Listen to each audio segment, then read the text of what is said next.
Hello, I'm Esther Gido-Ewart. It's Wednesday, May 4th. This is Africa 54.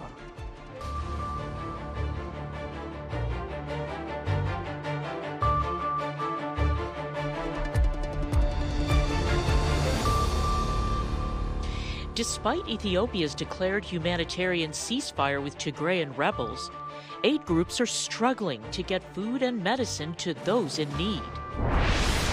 U.S. Secretary of State Antony Blinken calls out Russia, China, and the Taliban government for attacks on journalists and freedom of the press. And could a new South African startup's cutting-edge entertainment system be your ultimate solution for a luxury home?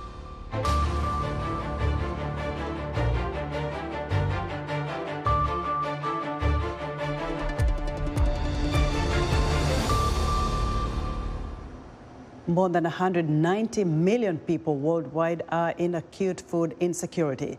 That's an increase of 40 million people in 1 year, according to a United Nations report. The Global Report on Food Crisis, released jointly on Tuesday by the Global Network Against Food Crisis and the Food Security Information Network, reveals that in 2021, nearly 193 million people were food insecure in 53 countries or territories. Somalia is one of the countries that current forecasts place among the 10 major food crises of 2022. A prolonged drought, increasing food prices, and persistent violence in the country are threatening to put some 6 million people in acute food insecurity. However, specific hunger hotspots in Somalia are facing possible famine. The main number of the global report is 193 million people facing high level of acute food insecurity. This is a record number, is 40 million higher than last year, and if you look this on a long-term trend, is 2 times the number that we had 6 years ago. So what is really worrying is the tendency and the trends that we are facing in terms of acute food insecurity. What is really at the root causes of this, and this is what is very important for the FAO mandate, is that all these derive from a situation of rural marginalization, rural poverty, which is really the main cause of this crisis. You start from rural poverty, rural marginalization, and then you have all these other factors feeding each other and bring to the number that we just mentioned. Food insecurity countries suffering from protracted conflicts include Afghanistan, the Democratic Republic of Congo, Ethiopia, Nigeria, South Sudan, Syria, and Yemen. Despite Ethiopia's declared humanitarian ceasefire with Tigrayan rebels, aid groups are struggling to get food and medicine to those in need, even outside the worst-affected areas in Tigray, which are cut off to reporters. Providing aid is fraught and risks and challenges. Henry Wilkins reports from Dessie, Ethiopia. In Ethiopia's northern Amhara region, it's been 4 months since occupying forces of the Tigray People's Liberation Front, or TPLF, left the area. As the region recovers from a brutal civil war, the UN says some 9.4 million people in the Amhara region and neighbouring Afar and Tigray regions need humanitarian assistance, but aid has been slow to arrive.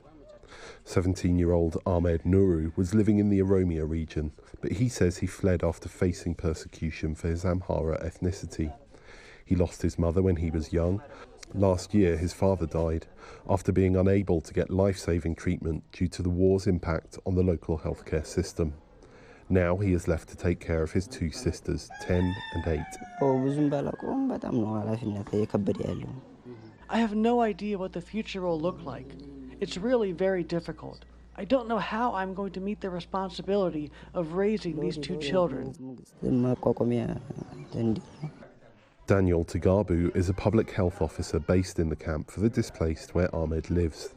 We don't have enough medical equipment or medicines. The center is running out of basic medical kits.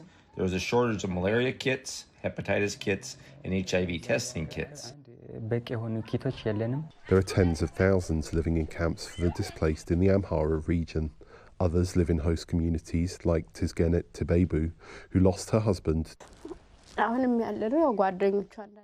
Currently, we rely on what my husband's friends provided us on a piecemeal That includes my monthly house rent. I have nothing. I am a housewife. I am just waiting for any support, anything to raise my 2 children. I feel I should pay a monthly house rent, even though the owners give me charity since I lost my husband. How can I plan for the future when I have nothing? An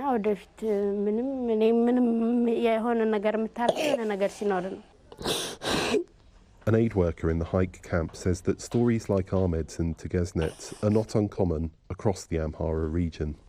The current situation makes us cry day and night. If you're hungry, you can't sleep. You're always thinking about your empty stomach. I've seen displaced people forced to sell pans or mattresses to survive. Things are really at a critical stage. About 30,000 people displaced by conflicts live just north of Haik in Weldia. A local government representative explains why aid is taking so long to arrive. There was a little support at the beginning upon TPLF leaving after the area was a conflict zone for months. Aid has been distributed only twice since then. The aid provided either by the UN or the federal government is not enough. North of the Amhara region in Tigray, where journalists are banned from entering, the UN says the situation is worse, with famine-like conditions. Tigray is under a de facto humanitarian blockade, according to the UN. For now, all Ahmed and his sisters can do is try to scrape by and hope more assistance arrives soon. Henry Wilkins for VOA News, Haik, Ethiopia. Germany is ending its participation in the European Union training mission in Mali, but it's ready to continue with the United Nations peacekeeping mission in the country under certain conditions, according to the Defense Minister Christine Lambrecht. Germany's exit is raising questions about the future of the 14,000-strong UN peacekeeping mission and the European Union's training missions in Mali. However, Germany's foreign minister says her country will continue supporting Mali. Both of us could see for ourselves right on the spot that civil society projects such important projects for food security in Mali and also in the neighboring countries, especially in Niger, cannot really take place if there is not a minimum level of security. And this is what this MINUSMA mission is for, in which Germany carries a huge responsibility. But here, too, we always have to weigh up the minimum level of safety for people on site, which we can also provide through military protection and the safety of our soldiers.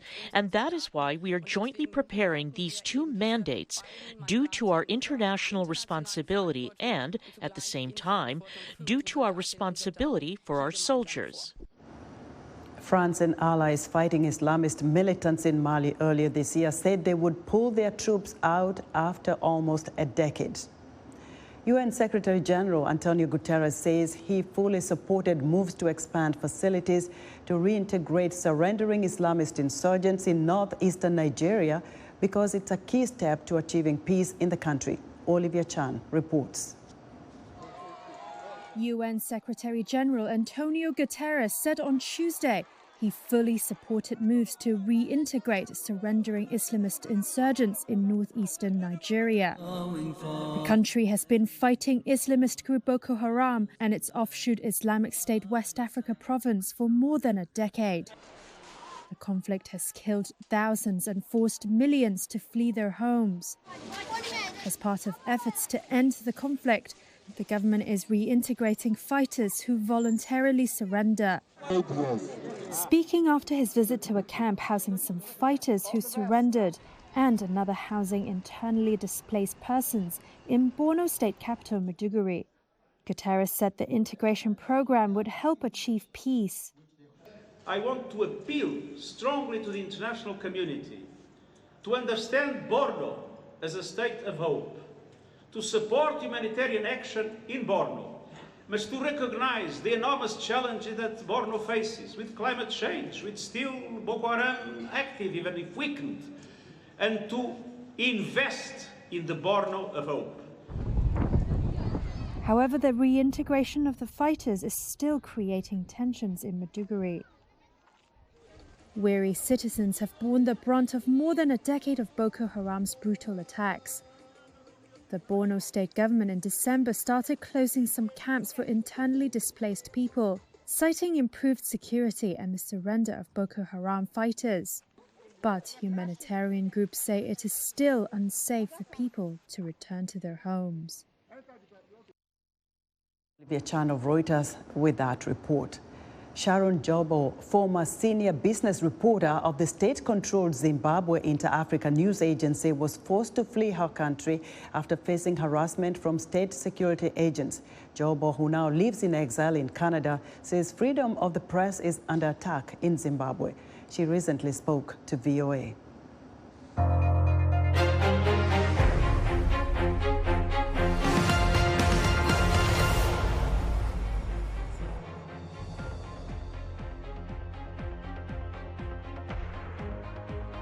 One of my most vivid memories of working as a journalist in Zimbabwe is what ultimately led to my leaving the organization that I was working for. I worked as a senior business reporter, and part of my responsibilities included traveling on state visits with His Excellency at the time, President Robert Mugabe, and I had traveled with him on a trip to Kuwait, where Zimbabwe was going to negotiate for a credit facility to procure fuel, and that was unsuccessful. So I wrote about that, and obviously the government was not pleased about it, and they made life difficult for the entire organization of ZIANA, and it became uncomfortable for me and my colleagues at the time, and I took it upon myself to leave the organization so that the government could release funding, because they were actually holding on to funding for ZIANA because ZIANA was writing stories that did not align with the government mandate.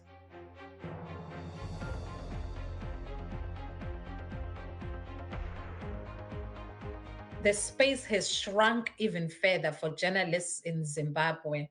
In 2017, with the new regime that came in, there was this expectation that there would be press freedom, but we don't see that.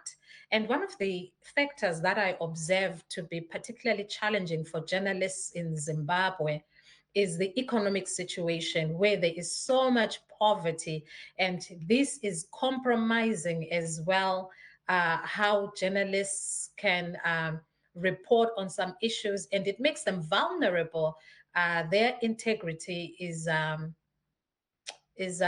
compromised, because sometimes they have to choose between bread and butter, literally, and journalism ethics.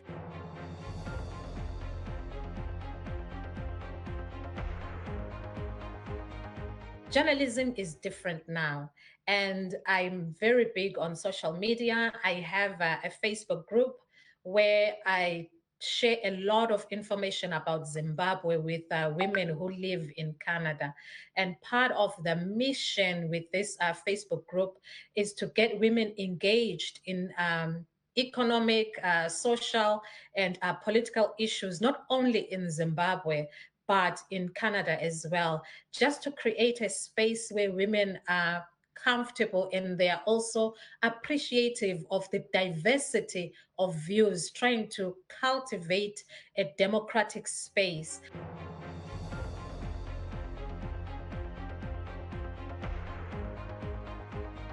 To be tactful, to be smart, and to also see how they utilize social media and not entirely depend on the mainstream newspapers and the radio and outlets like that. So being creative in how they utilize social media, because at the end of the day, what you want to get out there is information. What we have seen with social media, again, is that you cannot suppress the voice of the people. What would be helpful to the government is to be as truthful and as accurate and as quick as possible with information, because over and over again, we are finding that people eventually will get to know the truth of the matter. And government as well can use social media effectively, can work effectively with journalists to communicate their agenda.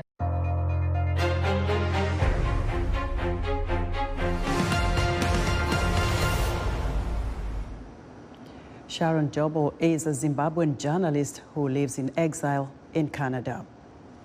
U.S. Secretary of State Antony Blinken marked World Press Freedom Day on Tuesday by calling out Russia, China, and the Taliban government in Afghanistan for attacks on journalists and freedom of the press. VOA senior diplomatic correspondent Cindy Sain has more. U.S. Secretary of State Antony Blinken said the United States has a vital stake in promoting a free press, both at home and abroad, as the United States and the international community marked Press Freedom Day. The free flow of information, ideas, opinions, including dissenting ones, is essential to inclusive and tolerant societies. A vibrant independent press is a cornerstone for any healthy democracy. During Tuesday's remarks at the Washington Foreign Press Center, Blinken called out China's leaders for misusing technology to increase surveillance, harassment, intimidation, and censorship. He also singled out the Taliban leaders in Kabul. In Afghanistan, the Taliban have systematically repressed the Afghan independent press, particularly women journalists and those working in rural areas. According to a survey conducted at the end of 2021, 40% of independent media outlets in Afghanistan have closed since the Taliban takeover. Blinken said there are also new threats, such as Russia's war in Ukraine, which killed Vera Hirsch, a journalist with Radio Free Europe, Radio Liberty, a sister network of VOA, on April 28th. The top U.S. diplomat was also asked about Washington Post columnist and prominent Russia opposition leader Vladimir Kara-Murza, who had been living in the United States but recently returned to Russia and was arrested outside his home for disobeying police. We urge Russia to cease the abuse of repressive laws to target nonviolent organizations and individuals, as well as journalists. The Russian people, like people everywhere, have a right to speak freely. They have the right to form peaceful associations to common ends. They have the right to exercise freedom of expression and to have their voices heard through free and fair elections. Blinken noted that Kara-Murza and other Russians now risk 15 years in prison simply for calling Russia's unprovoked invasion of Ukraine by its name, war, instead of Russian President Vladimir Putin's sanctioned term, special military operations. Cindy Sain, VOA News. Would like to hear what you think about Africa 54. Africa 54's new Facebook page is facebook.com/VOA Africa. Still to come in our tech report, transforming every part of your home at the push of a button or a single voice command. But first, Straight Talk Africa guest host Peter Clotty tells us what's on tap for Wednesday. Join me, Peter Clotty, on the next Straight Talk Africa. I have an exclusive conversation with Yoweri Museveni, the president of Uganda for over 3 decades. We don't want to be flunkies of anybody. We discuss democracy, security, and stability in Africa, and lots more. Yoweri Museveni in his own words on the next Straight Talk Africa.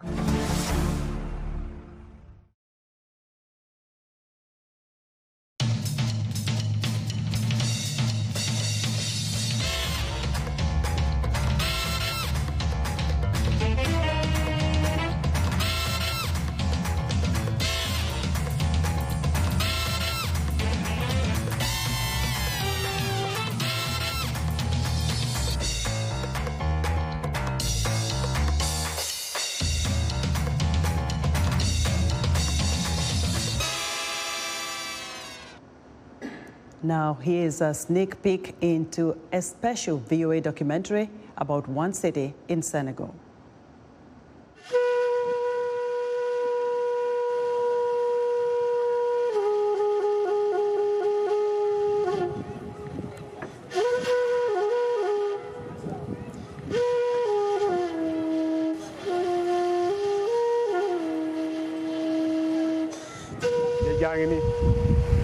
départ ndeysaan benn guddi rek la fa lay mbir mi xewoon fii ndeysaan fii lañ départ rek ne Sénégal ñu ngay dem.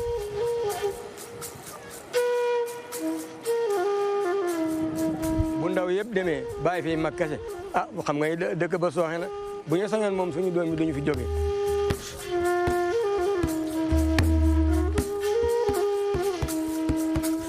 da ngay nekk ci biir gaal gi vague bi di dóor gaal gi di dugal di la ko sànni ci biir gaal gi nga toog noonu pendant une semaine mu metti trop waaye doo lekk doo naan.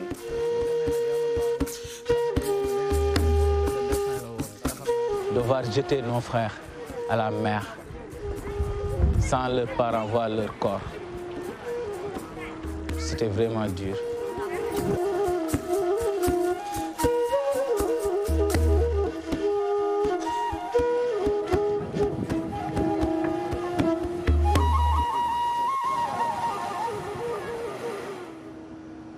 Be sure to watch the full documentary at voanews.com/documentaries.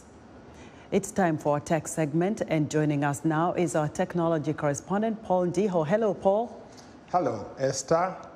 Are you passionate about audio-video entertainment systems in your home? Well, Audio-Visual Connect Automation Solutions, a new startup, could be your ultimate solution for your luxury home.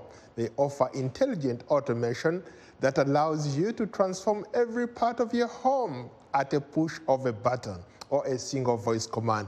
I spoke to Lingulin Tuli Bobo, founder of Audio Connect Automation Solutions in Johannesburg, South Africa. Thank you, Paul. Thank you for having me. You recently switched from being an agricultural economist to being one of the new tech girls in town.